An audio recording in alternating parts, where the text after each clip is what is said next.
जय श्री राम, राधे राधे। आज अजा एकादशी है, जिसे हम भाद्रपद कृष्ण पक्ष की एकादशी के नाम से भी जानते हैं। और कहा जाता है कि इस एकादशी की व्रत कथा भी जो सुन लेना, उनके समस्त पाप नष्ट हो जाते हैं। और जो विधि पूर्वक व्रत करे तो फिर क्या कहना, है ना। अजा एकादशी व्रत कथा कुछ इस तरह से है। हमारे भारतवर्ष में हरिश्चंद्र नामक एक राजा राज्य करते थे, जो प्रभु श्री राम के वंशज थे। उनकी सत्यनिष्ठ, ईमानदारी, कर्तव्य, जो देवों में गुण होता है, उनमें भी वही था। ये सब देख करके राजा इंद्र को बहुत ही ईर्ष्या आया और उन्होंने ये बात इनके मन में ये हो नहीं रहा था कि ये कैसे हो सकता है। तो वो विश्वामित्र, महर्षि विश्वामित्र से जा कर के बोले कि आप हरिश्चंद्र की परीक्षा लीजिए। विश्वामित्र अपने योग्य माया के बल से राजा हरिश्चंद्र के स्वप्न में आकर के ये दिखाया कि वो सारा राजपाट अपना राजा हरिश्चंद्र अपना सारा राजपाट विश्वामित्र जी को दे रहे हैं। फिर क्या था, सुबह विश्वामित्र जी राज दरबार में पहुंच गए और राजा हरिश्चंद्र से उन्होंने कहा कि राजन, आपने मुझे स्वप्न में राजपाट सौंप दिया है। तो स्वप्न तो राजा हरिश्चंद्र को भी आया था। बस यही बात मान करके उन्होंने सारा राजपाट विश्वामित्र महाराज को दे दिया। अब ये महाराज अपनी धर्मपत्नी और बेटे के साथ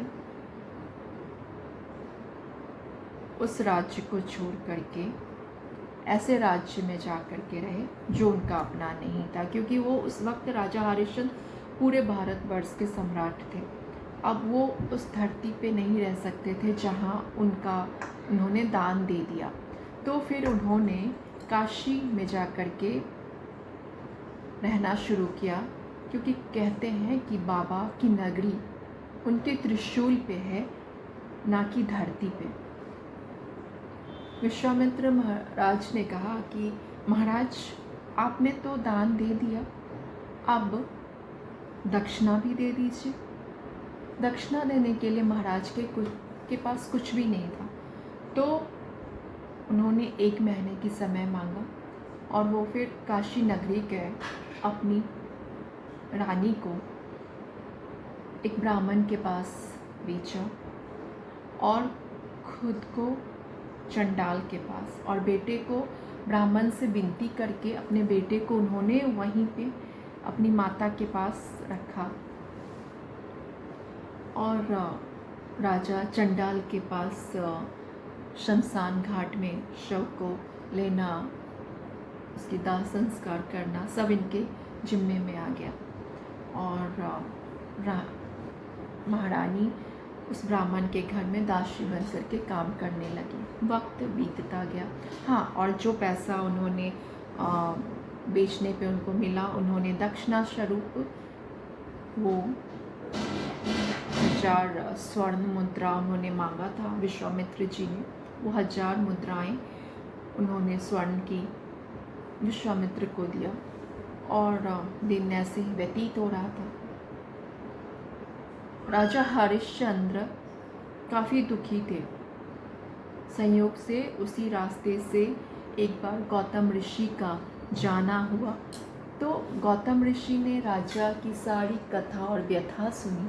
तो उन्होंने कहा, राजन, आप अजा एकादशी व्रत नियम पूर्वक करिए। ये एक ऐसी एकादशी है जो हमारे पूर्व जन्म की समस्त पापों को नष्ट करता है और हम जिस वैभव, ऐश्वर्य, सुखी के लिए हमें मिलना है वो सभी हमें प्राप्त होता है। और राजन, ये पिछले जन्म आपके कुछ पाप के कारण ये आपके सामने ये समस्या आया है। महाराज हरिश्चंद्र उनके बताए हुए, गौतम ऋषि के बताए हुए नियम पूर्वक अजय एकादशी का उन्होंने व्रत रखा, व्रत किया, जागरण किया। कहते हैं एकादशी के रात अगर आप जागरण करते हो ना तो अत्यंत वो आपके लिए शुभदायक है। तो वक्त बीता, कुछ दिनों के बाद छोटे से बालक जो राजकुमार अपनी माता के पास साथ हैं, वो भी ब्राह्मण की कुछ न कुछ कार्य करते रहते थे, मदद करते रहते थे। वो छोटा सा बच्चा उनके लिए फूल तोड़ते थे भगवान के लिए। एक दिन वो ऐसे फूल बगीचे में जाके तोड़ रहे थे तो एक सांप आकर के उन्हें डस लिया। बस उसी क्षण वो प्राण उन्होंने, बालक का प्राण निकल गया शरीर से। माता जब देखी बहुत ही परेशान हो गई। उन्हें अपने दुख को बताने के लिए कोई नहीं था। वो छोटे से बालक को लेकर के शमशान पहुंची तो महाराज वहाँ आकर के कहते हैं कि आप पहले कफन दीजिए और हमें कर दीजिए। उनकी आवाज़ सुनकर के महारानी ने कहा कि महाराज, ये तो आपका पुत्र है। फिर उन्होंने कहा कि मैं अपने स्वामी का कार्य कर रहा हूँ अभी तभी। और जैसे महारानी ने साड़ी को फाड़ना शुरू किया तभी विश्वामित्र जी के साथ ब्रह्मा, विष्णु, महेश वहाँ उपस्थित हुए। और विश्वामित्र जी ने राजन से कहा, राजन, मैं आपकी परीक्षा ले रहा था, ये सब मेरे योग्य माया द्वारा किया गया।